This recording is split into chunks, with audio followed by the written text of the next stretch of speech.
Hello, everybody. I want to welcome you to the Jazz Confusion Power Hour. We're starting a bit late today, but I hope you're still all with us. And we have a phenomenal guest today. I'm really excited about.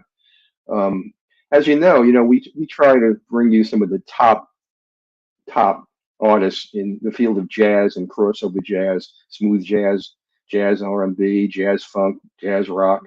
And we're one of the few stations that play jazz 24/7. We have a library of over 60,000 songs per month that we rotate, so you never hear the same song twice.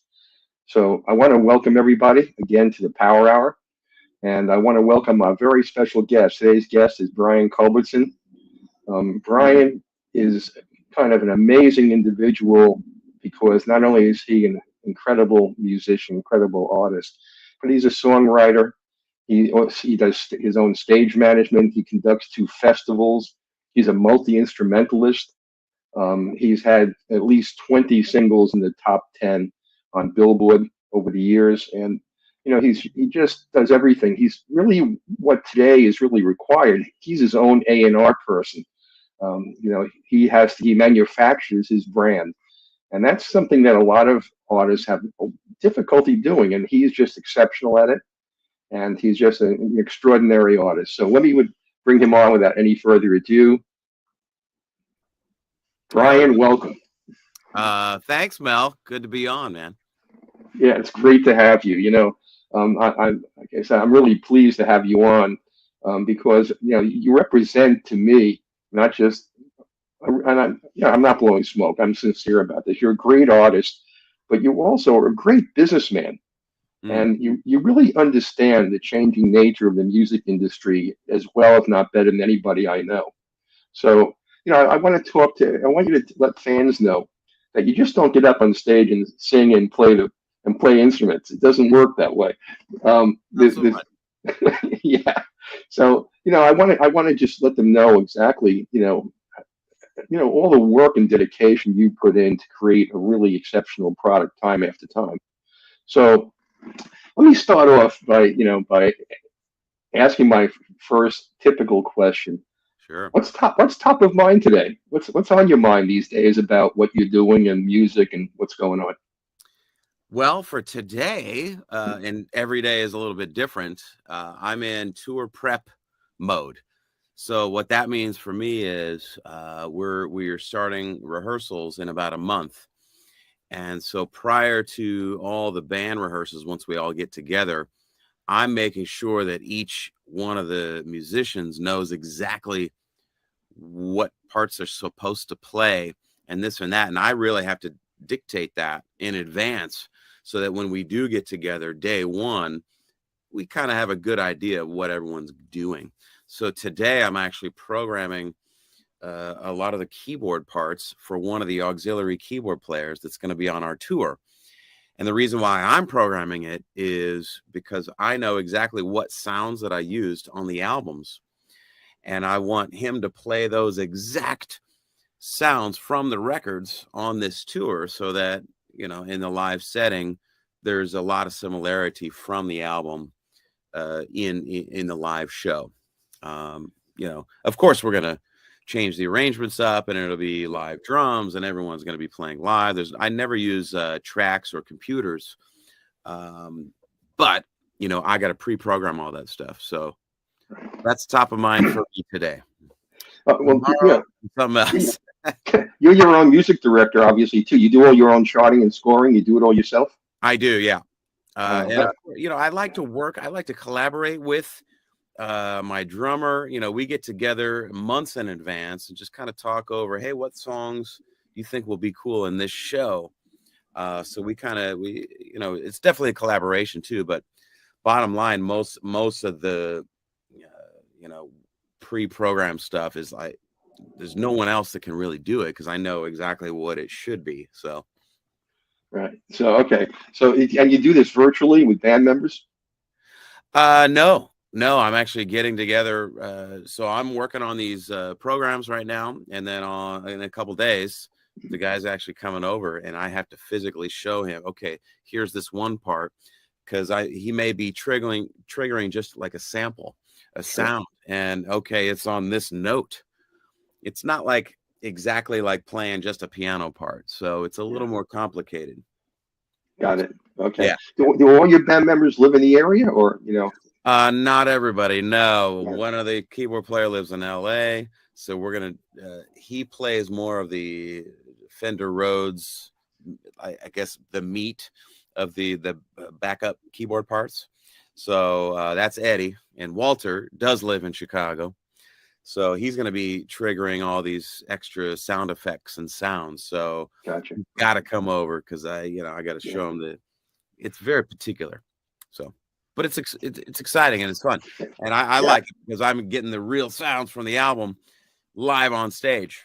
Yeah, that's really unusual too. That's something that doesn't happen that often. Yeah. A lot of times people are disappointed because they know a song that they actually sing, Right. and then they don't hear it the same way live. So, that's a lot of work.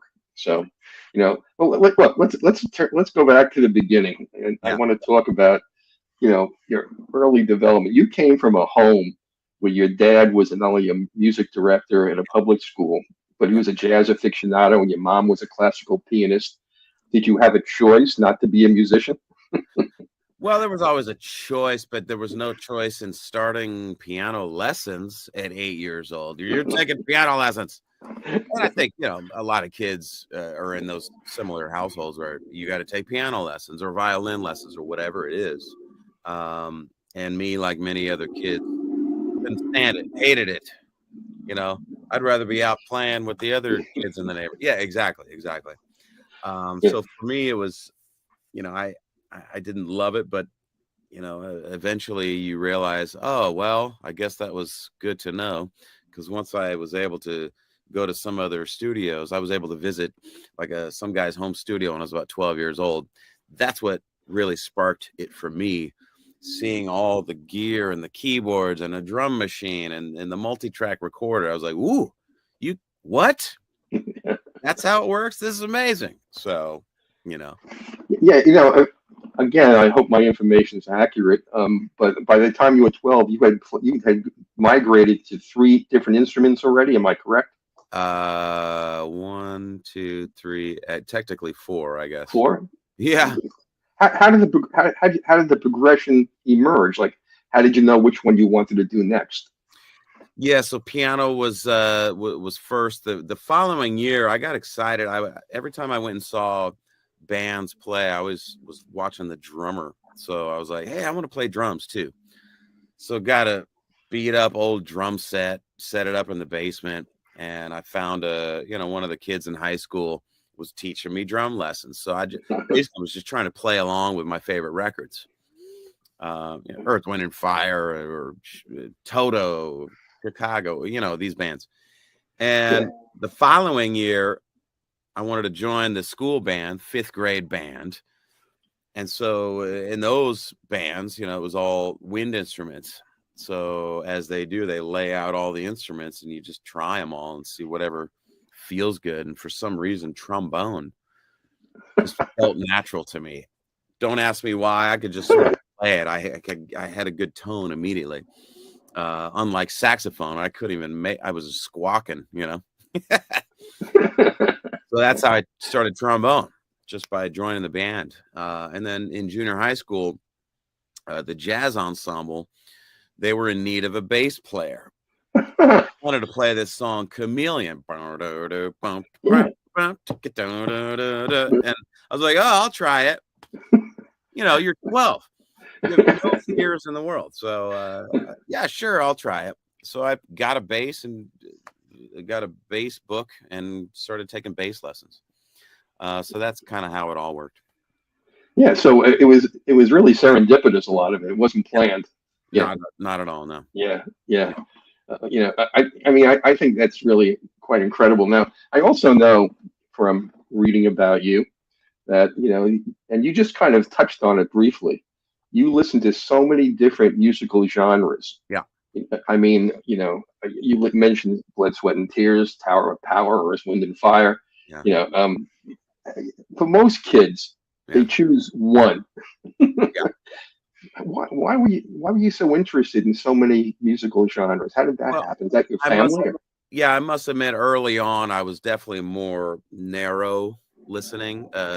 My real love of music, when I was really getting into it, was more that fusion jazz fusion, Yeah, early contemporary jazz. So my favorite records were like the David Sanborn albums of the 80s. yeah, Man, I couldn't get enough of that, produced by Marcus Miller. I studied those records so much and would try to recreate.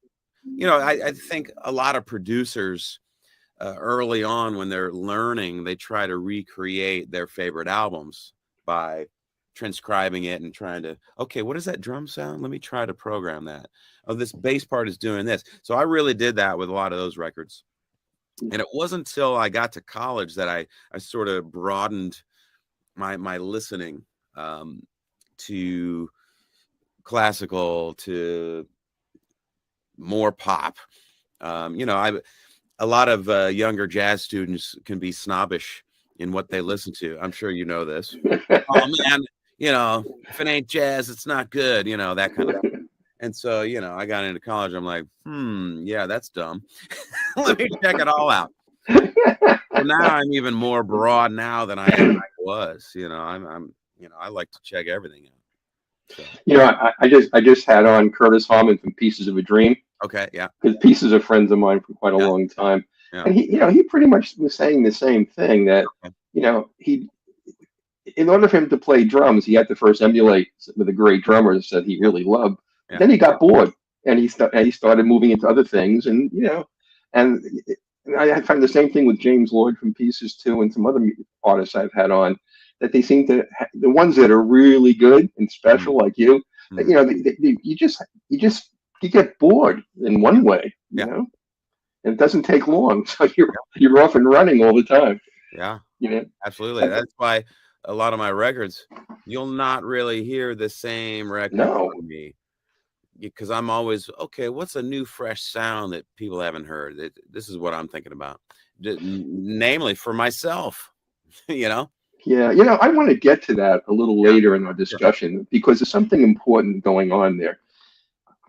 And you can correct me if I'm wrong. I think music has become more homogenized. It used to be much more diverse, and urban radio is kind of narrow. And it's hard to find, all of those different, genres of music and subgenres. Oh, sure. So, well, it used to be traditional terrestrial FM radio would play all kinds of stuff. Exactly. And now it's just extremely narrow. If it doesn't fit this exact sound, you don't get on the playlist. And that's with everything. So it's all these musical niches. No, So you're exactly right. I was talking to a couple of people I know, Sheryl Crow and Paul Simon, and they're kind of disgusted with the way things have been compressed and on the airwaves in particular. And streaming, and we'll get to that more a little bit later. What I want to talk about is some of the really cool things that you have done, and two aspects. One is the hang. Okay. Because I know it's not the same, but Mesa, I love Mesa. And Mesa has Mesa's Kitchen. Of course. And she started that during the pandemic, just like you started the hang. And so I want you to talk about that and talk about the trilogy, because those are so intimately related, the hang and the trilogy. Yeah. So go ahead. Let us talk about it. Sure. Well, like a lot of artists in years past, right when they launched the beta version of Facebook Live, I was like, hey, what is this? Let me check it out. So I would just randomly go live on a Friday night. And this was going back to 2016, maybe. Wow. Okay. So whenever I was home or in the studio on a Friday, which was kind of rare because I would always be on tour, I would just say, hey, I'm live in the studio. What's going on? I just talk about what was happening, what I was working on. And so fast forward to March of 2020, I was like, uh-oh, all tours canceled. What do we do now? So I immediately decided, hey, let me just go live every Friday night.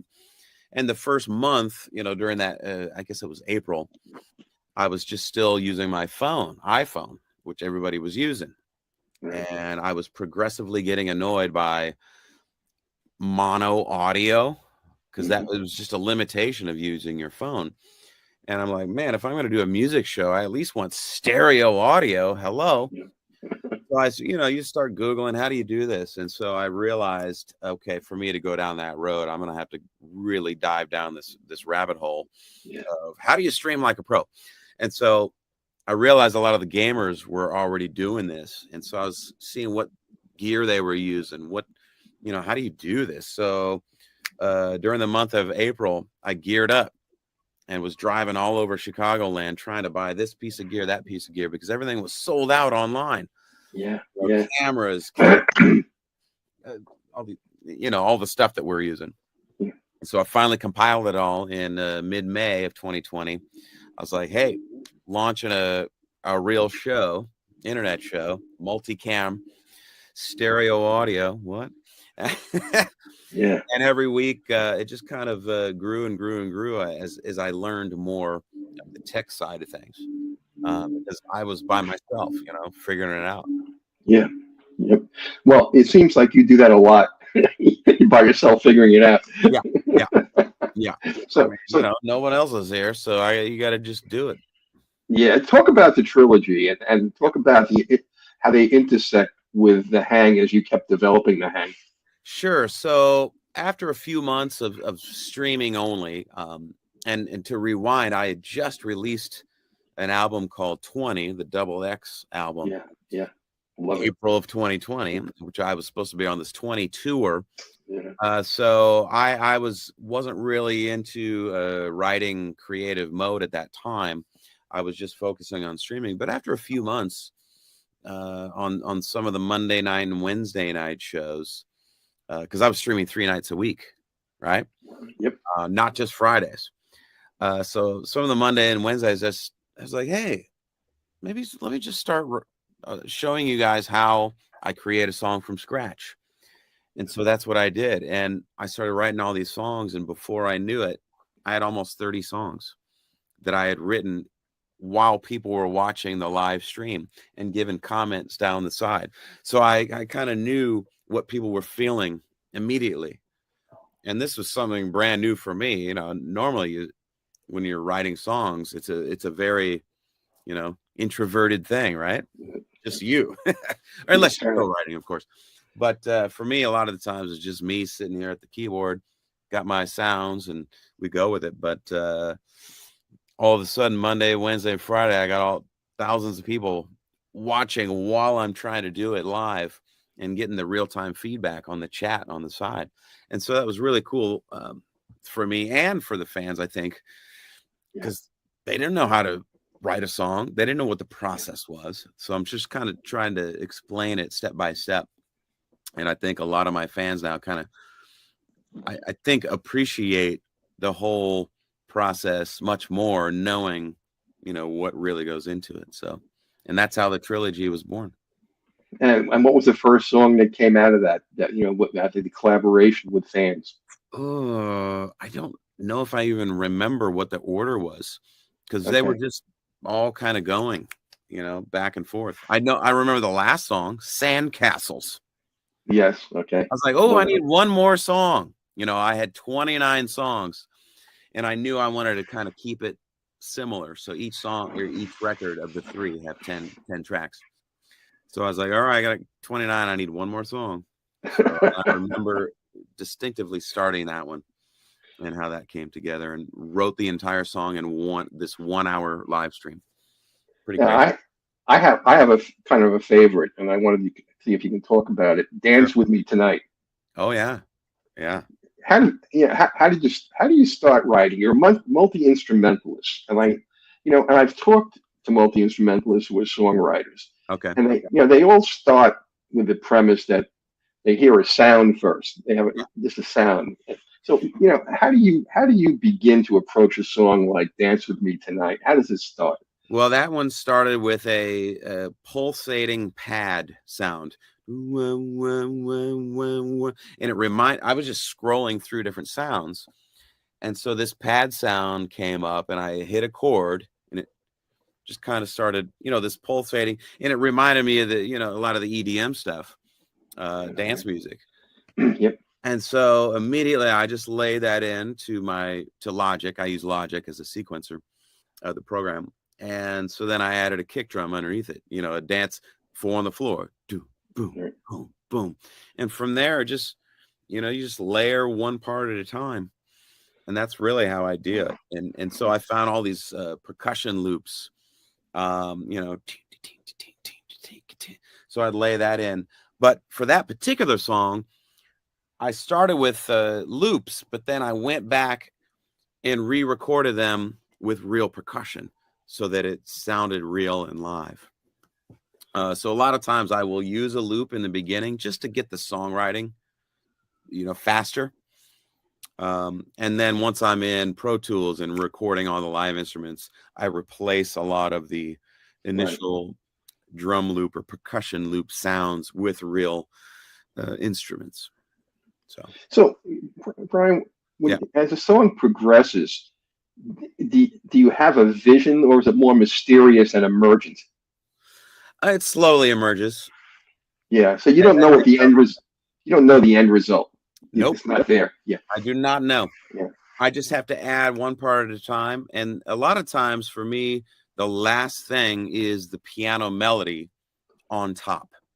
Oh, okay. So I'm creating this whole track and this soundscape of oral sensations, right?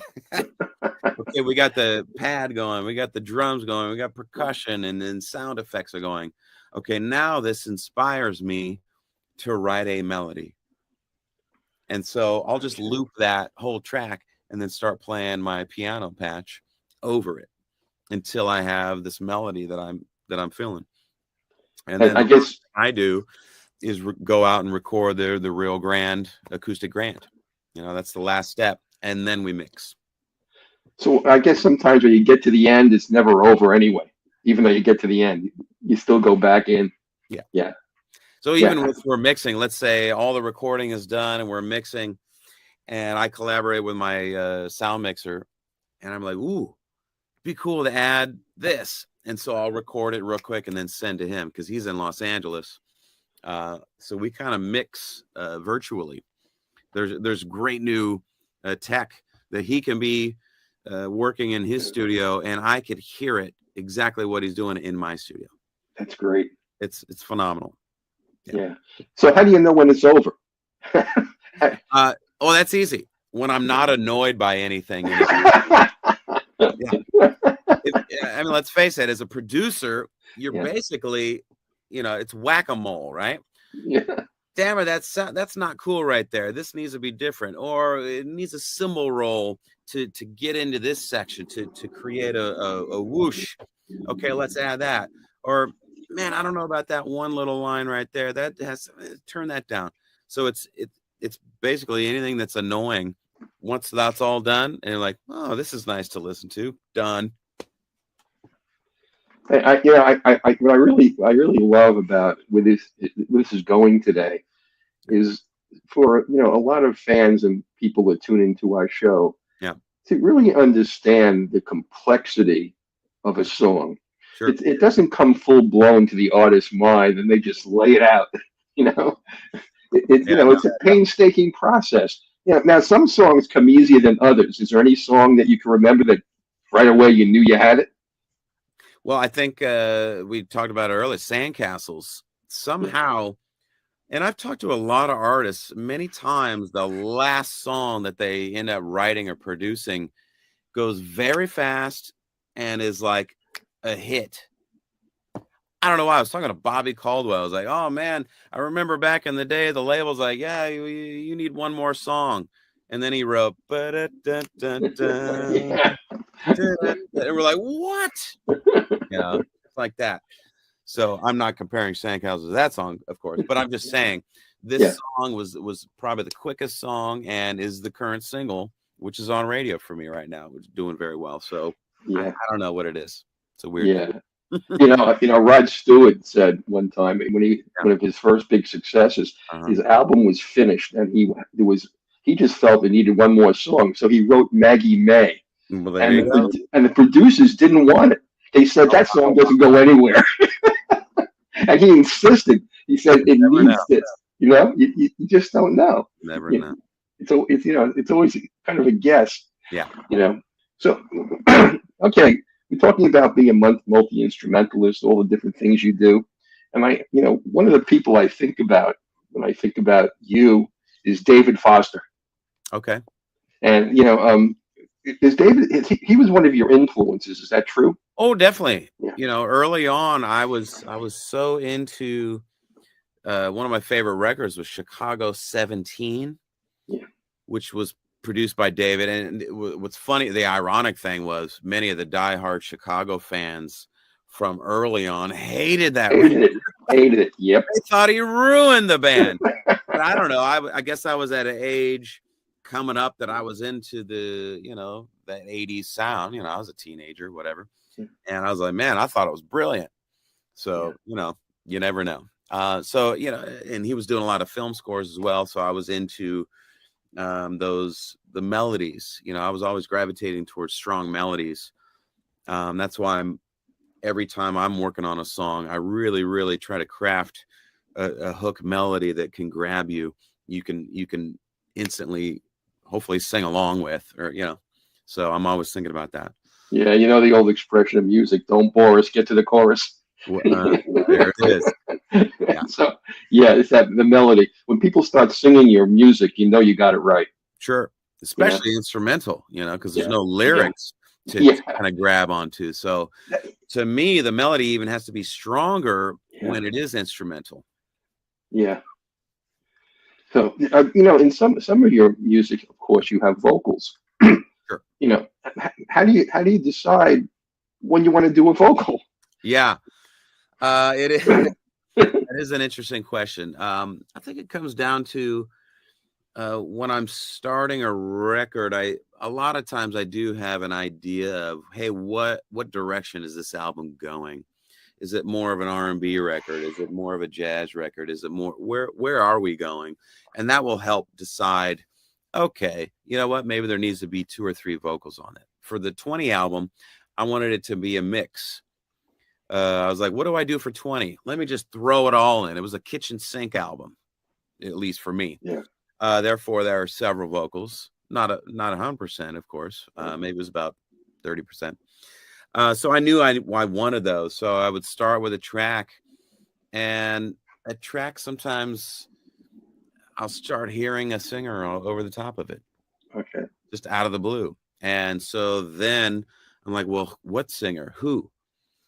So then particular vocals, timbres come to mind. Okay, a male vocal. Well, a guy that's more like this, or you know what I mean? For one of the songs, I was like, this is more of a gospel meets Stevie higher ground kind of song, but I want a higher vocal. So I ended up calling Avery Sunshine for that. Okay.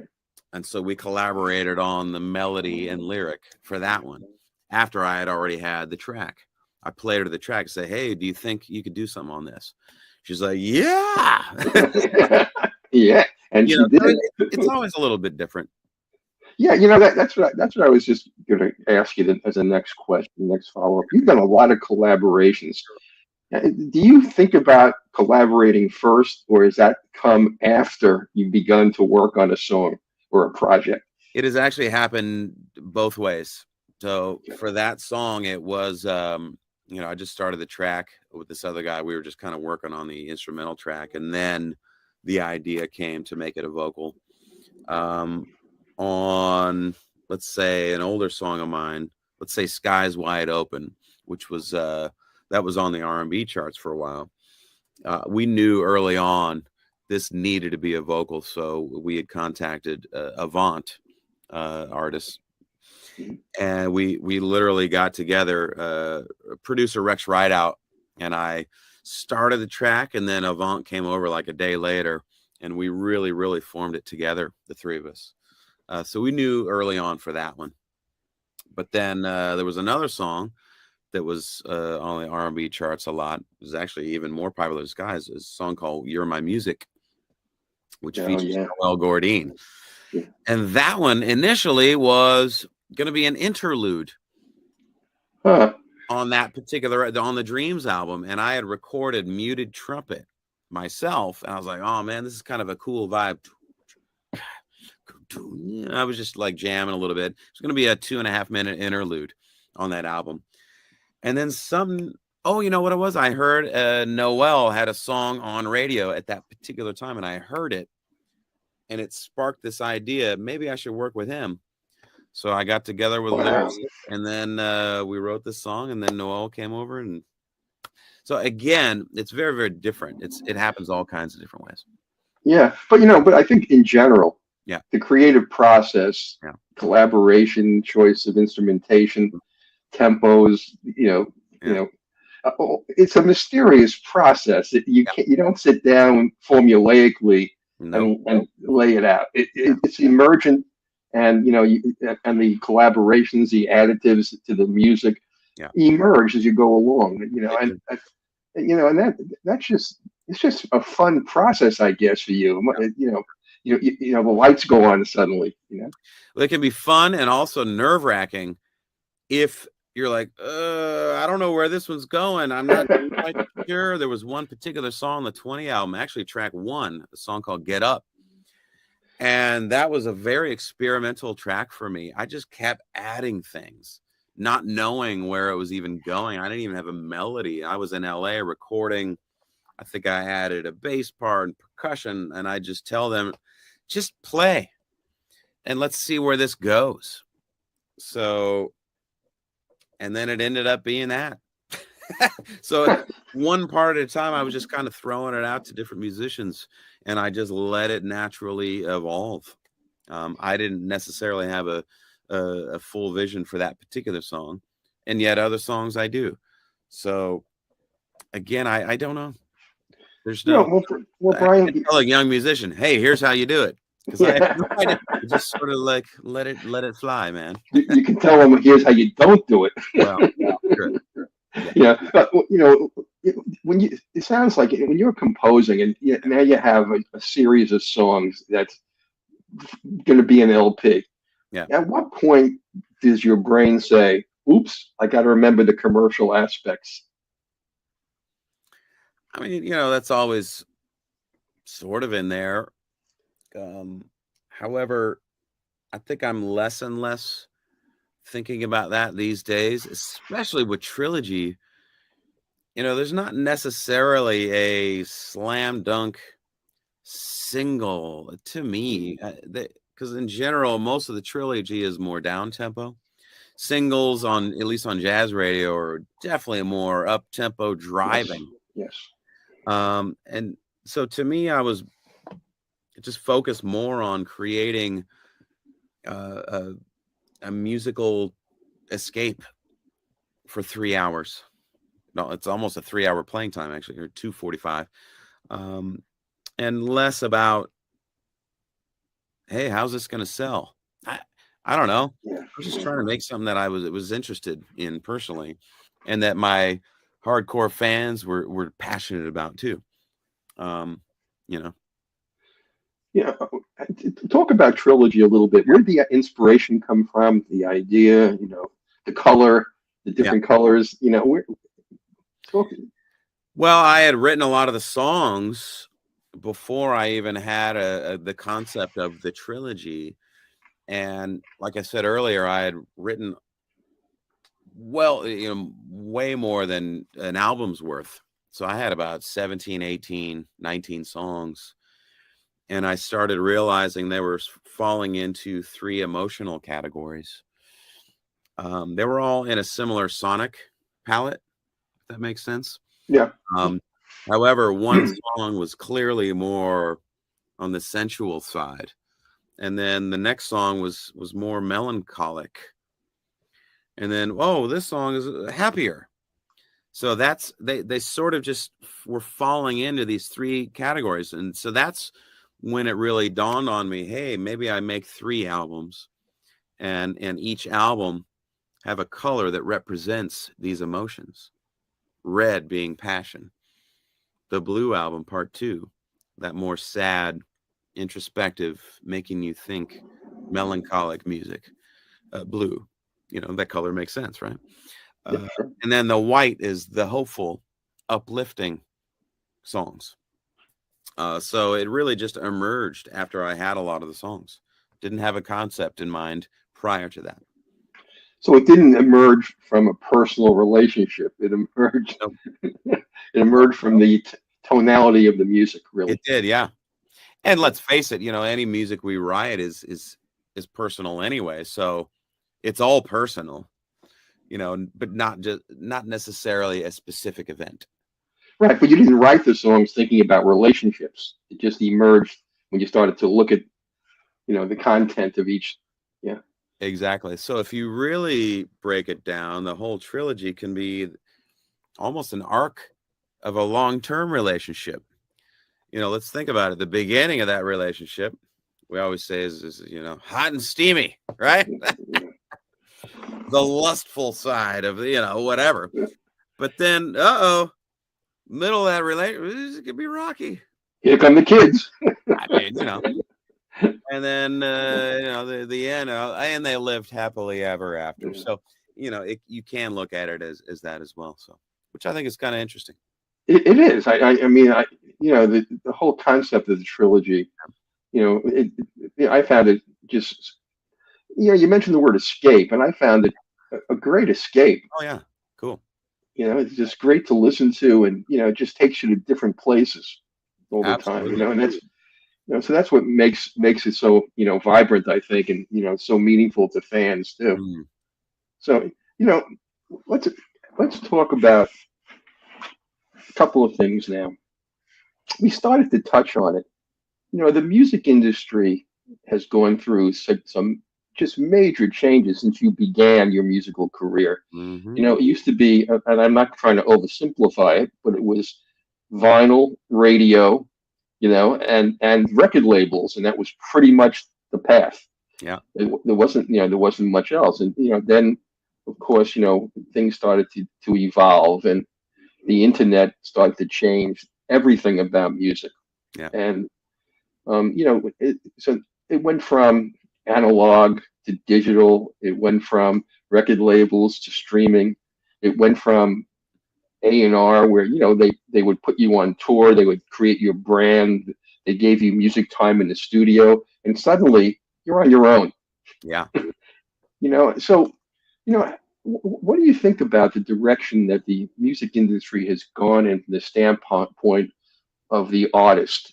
Is it better because they have now free access, to be able to put their music out whenever they want to? Or how do you feel about the direction it's gone in throughout your career? Is it positive, negative? What's your thoughts? Well, for me, when I was first starting out as a young artist, at that time, we're talking early 90s, like you said, there was no internet yet. Well, very infant. Yeah. We didn't use it. Didn't even have cell phones, I guess I still had a pager. Yeah. Yep. For me, I wouldn't have known any other way to do it. I mean, that's really all there was, utilizing a label to get your music out there, to get it played on radio, to book gigs in the beginning. So I was very grateful to have the opportunity to even be with a label. As a 20-year-old, I mean, come on, I'm freaking out here, getting that phone call. I'm like, what? I'm in college, what? They never even met me in person, or let alone see me do a show. I had never done a show on a keyboard before. I was known around Chicago as a trombone player playing in horn sections, So this is just blowing my mind. So all of a sudden the record comes out and it starts blowing up on radio, my first record. And I think it peaked at number 2. And I was okay with that because who was number 1? Bob James. I was like, yeah, I'm all right with that. One of my idols there. So as things progressed, years and years and years go by, the internet's coming up, all of a sudden, social media, YouTube, all these things that us as artists, we can access directly and have direct access to the fan base. this is something we never had before. There was always Right. this curtain, or wall, Mhm. big wall, separating. And so all of a sudden I can be tweeting with someone and they can ask questions directly. So, wow. I mean, it's a whole new world. Do I think it's better? I don't know. It's different. There's certain aspects that are amazing, certain aspects that are maybe not as good. So I think you just gotta go with the flow. The industry isn't gonna bend to your whims. That's for damn sure. So you gotta, hey, we're going over here now. You Yeah. better go with it, or else you're gonna be left behind. In crass terms, I know and you know the story. A lot of musicians never made much money from the record labels. Right. And now it's when you stream, you get 0.008 cents a stream. Oh So no, way less than that. Well, I'm saying if once you hit the big time. I think there's 4 zeros before a number kicks in there. Yeah. Yes, you're absolutely right. 0.0008. You're absolutely right. 127. Yeah, whatever. No, so it's for any musician, You gotta do it in volume, Yeah, but what kind of volume? You'd have 5 million hits to make a dime, and you got to get billions. Yeah, so for young musicians, touring is the only route. That's it. You have to be out there playing live. So you better have a good band, and you better have your act together. Because in the beginning, that's hard too, because you're not getting much money at all. You're going to be an opening act. That's right. They're going to, we'll throw you a few dollars. So it's very difficult in the beginning of touring. So. Yeah, well, that's why I was asking you. Whether it's better or worse for a young musician these days. Before they had less access. Now they have a lot of access with no cash. So they have day jobs, and it's really hard for musicians to migrate from that day job to being a full-time musician. I've had some really tremendous artists on my show, and and they've been out there for years, and they've been #1 on Billboard, and they still have a day job. Yeah, it's so hard to monetize a career these days. It is, yeah. Yeah. So that's why I my hat is off to you, because all the different things you do. Even doing your own staging, and it's amazing how you do that. And in that sense, that's what young musicians have to look at. It's a multiverse. You no longer can exist, in narrow space. And well, yeah, I tell young musicians, you got to learn so many things nowadays. You can't rely on a web designer. You can't rely on a video editor. You can't rely on a Photoshop editor. You know what? Learn them. Learn all these things yourself. There's the tools. Just go to YouTube. You can learn anything. Yeah. Yes. So you learn how to stream, learn how to do this, because no one else is going to do it for you, or else you got to pay a lot of money for people and wait for them to do it. So You know what? You might as well learn it. Do it now, and it's just your time. Yeah. So I do as much as I can. Of course, I got to outsource here and there because I run out of time. Yeah. And I got a good team of people around me. My management team is amazing, and they have a lot of great people working for them. So you have to have that as well. You got to have a great support system. For sure. Definitely. And that's the hard part. Yeah. You have to be able to know all the parts yourself, but then you have to be so good at constructing a team.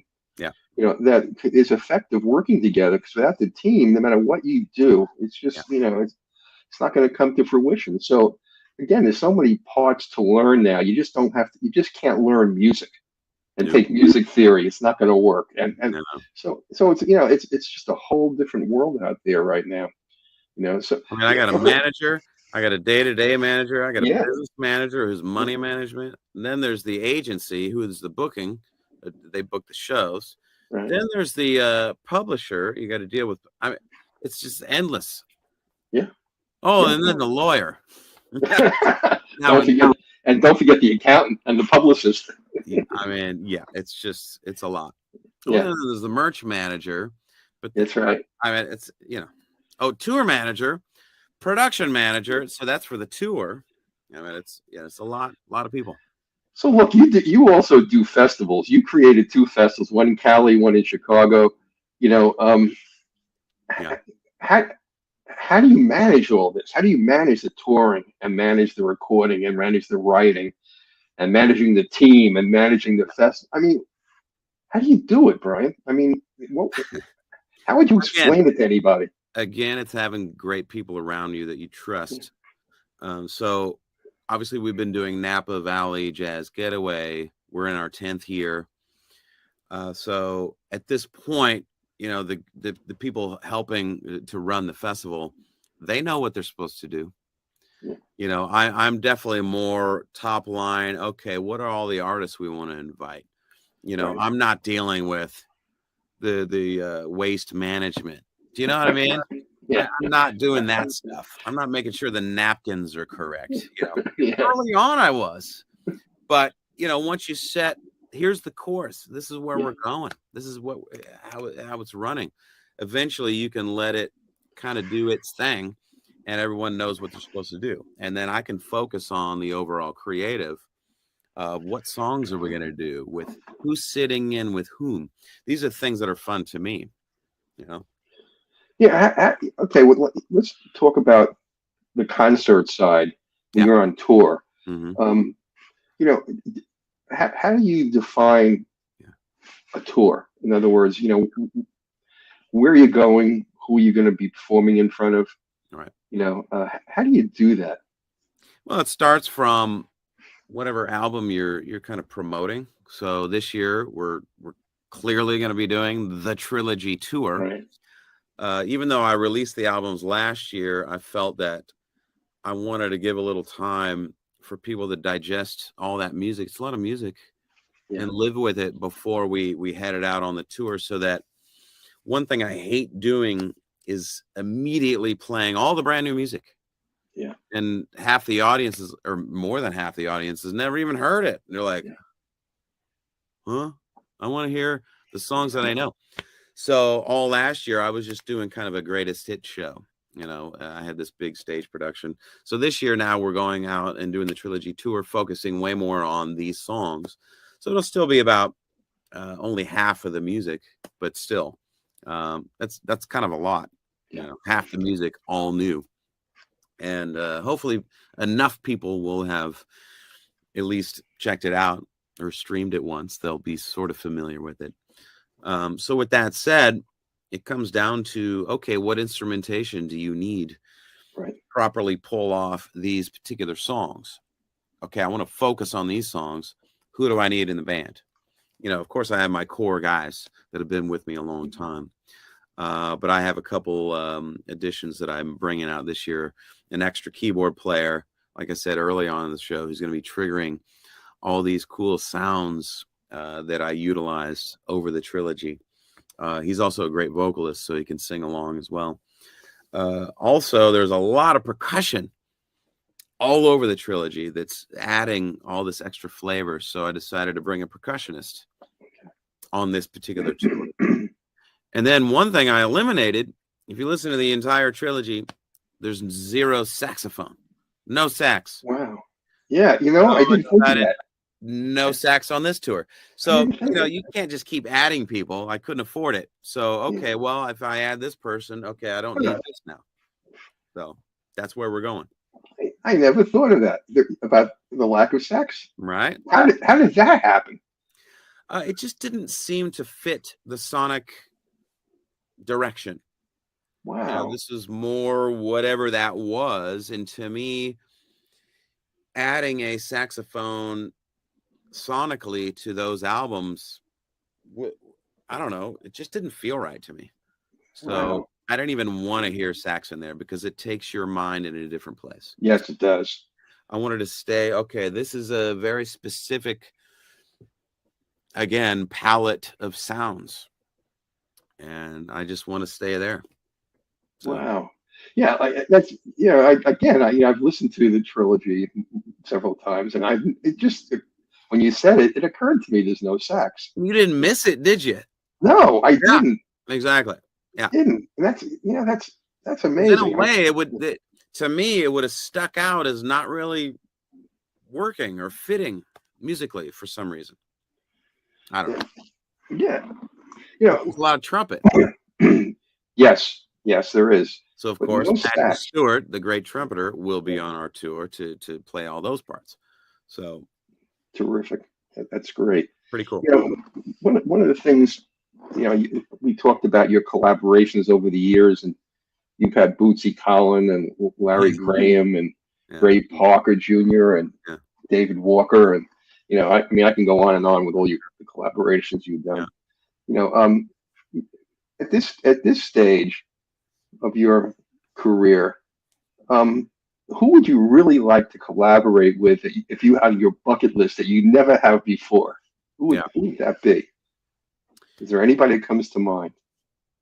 I mean, there's a million people, but right now I think it just comes down to what am I feeling in the moment. I'm a very reactionary songwriter, producer. I have to just, what am I feeling right now? And I just start writing. And if a particular artist comes to mind, then I'll try to reach out. I would love to work with, let's just throw out a million names. Sade, Sting, Charlie Wilson, Stevie Wonder. You could go on and on and on and on. But if I don't have an album or a song that makes sense for this particular person, what's the point? You're just doing it to do it. You just reminded me of something. I thought I'd mention to you. I think you'll find it interesting. I had Larry Dodson on, who replaced, when the Bar-Kays had that tragedy, and they reformed, and Larry Dodson became the lead singer. They had 20 songs that were number 2, but never one that was number 1 on Billboard. And I said to him, why? And he said, Michael Jackson. There you go. And he said, if it wasn't for Michael Jackson, we probably would have had 20 number 1 hits, But, so he said, the thing, and the reason I'm bringing it up, he said, the thing we should have done is collaborate with Michael Jackson. Well, there it is. Yeah. It's just funny how sometimes things just happen that you have no control over. Oh, sure. Yeah. So you can never count on. If you're writing a song, oh man, this is a smash number 1 hit. Yeah, you never know. You never know. Since you've traveled over the years in your career, where do you see yourself heading in the next 3 years? Do you see anything? I heard you did mention that you're much less focused, in your music on commercial success. And although I'm not saying it's not important, but you're writing probably more and more for yourself. Is that part of a legacy, that's in your mind at this point? Or, not that I'm trying to make you seem like you're over the hill by any means, but, where do you see yourself going? I just think I'm writing for, you say for myself, but it's really about having authenticity to your creations, and I'm not trying to chase something else that's maybe popular at the moment. I've never really wanted to do that. I just want to make some music that I think is personally interesting, and hopeful that the core fan base is kind of coming along for the ride. And for the most part, they love it. They don't know what's coming up next for me, and it's kind of exciting for everyone, I think. Do I lose some people here and there? Sure. I don't know. Somebody says, oh man, I really just love your slow jams and I hate your funk albums. I'm like, all right, well, hey, it's some for everything. And then some people are like, man, I wish you would do more funk. And then these slow things, I don't know about so you know what? Sure. Okay, well then listen to that funk album that I did, and I'm sure I'll go back and do another one like that when the inspiration strikes. Yeah, 3 years from here, couldn't tell you. Don't know. Oh no. Okay. Keep writing, and we'll see where it goes. Yeah, smooth jazz was so dominant for so long, and now you can't even find a station that plays smooth jazz anymore. So, you have to you can't predict in a sense where your music's going to go to.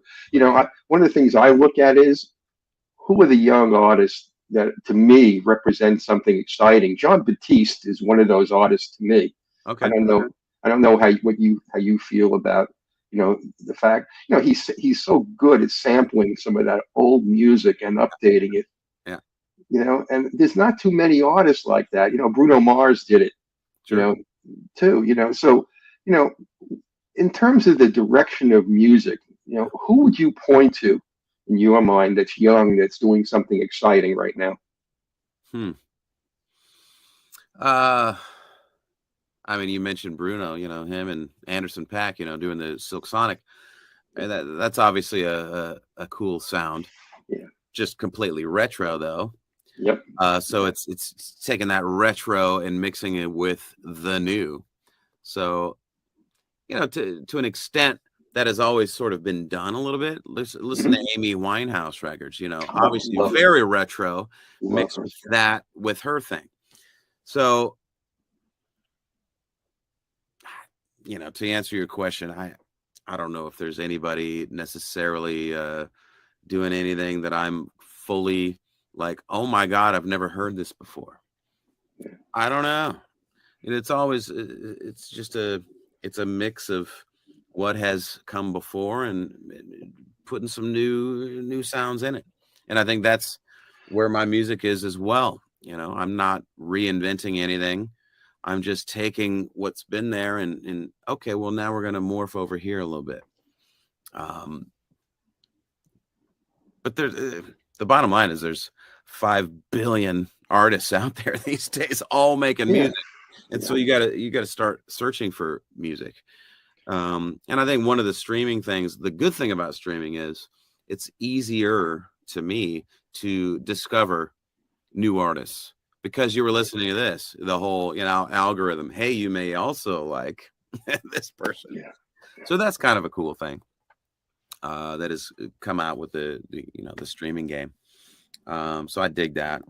Is there anybody you're listening to these days? Right now, I'm into this group, Cannons.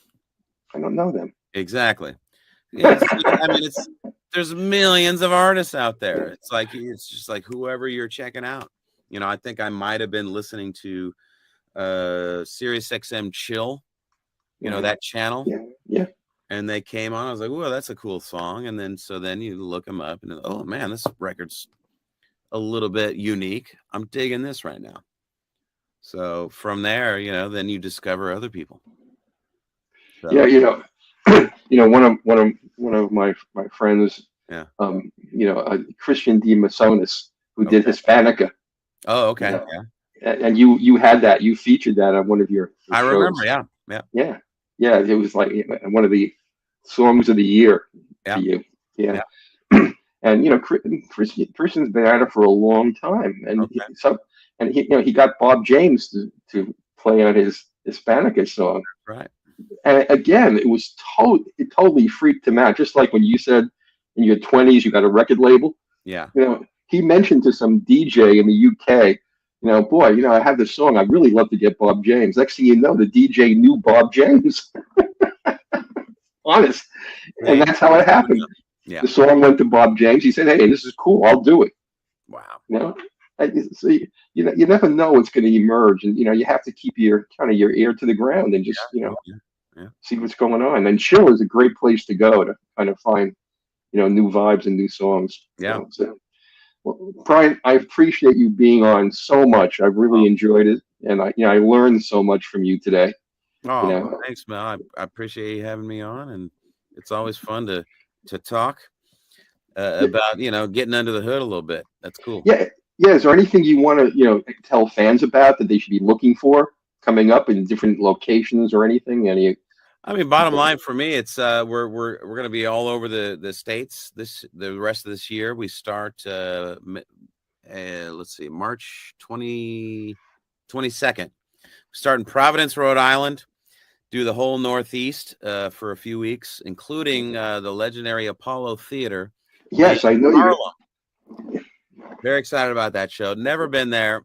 Everyone's like, "Ooh," buzzing on that one. So if you're in the area, come on up. That's I believe April 6th. I want to say Thursday night. You know, look, I'm going to tell you something about brief about my life. Yeah. When I was 10 years old, I was living in the cloistered shelter of Long Island, Okay. and I had a friend whose father was very young, and he told my mother he was taking us to the movies, and he took us to the Apollo Theater when I was 10 years old. Wow, cool. Yeah, and you know, we were the only white dudes sitting in the audience at the time. Yeah, yeah, nice. And that was the great show that had everybody. You know, it had Buddy Holly, it had the Big Bopper, it had you know, Chuck Berry, and you know, I was at that show. It transformed my life. Wow. You know, I became so interested in music from that day on. Yeah, yeah. You know, so you know, the Cool. Apollo is, yeah, it has memories for me to go back many years. You know, so wow. Yeah. Well, this will be new for me, and we've been actually working on this particular show for many, many years, and finally we're able to just kind of work it out. So very excited about that. But of course, we'll be all over the place. I haven't even announced most of the dates because they're coming up later in May, September, October, November. So we're going to try to go as many places as possible. So yeah, I may drive up to see you at the Apollo. I mean, come on. I haven't been there a long time. Nice. That's a great gig. Okay, let me put this up for everybody to see. You know, people want to get a hold of you, Brian. I created a little slide. Okay. You can tell them about your social media sites and about management if they want to book you. Sure. I mean, the easiest place for me to get to everything would be just simply my website, brianculbertson.com. From there are links to all my, social media accounts, the Hang website, the Jazz Getaway, for the Napa Valley Chicago Festival, and a new festival we're adding next year in New Orleans, actually. Oh, wow. Oh, very great. excited about that. So we're going to have a third Jazz Getaway.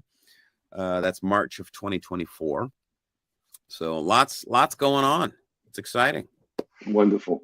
Yeah. Wonderful. Well, look, again, I want to thank you so much for taking the time to be on the show. And, I'm sure all the people that tune into the Power Hour are just really pleased they have a chance to meet you and to learn a lot more about you than, listening to your wonderful music. They can get a feel for how did this happen, and that's the purpose of the show. There you go. Appreciate it, Mel. Wonderful. You have a terrific, weekend coming up, and good luck with everything you're doing. You too. Cheers, mate. Thanks. So long, Brian. Alrighty.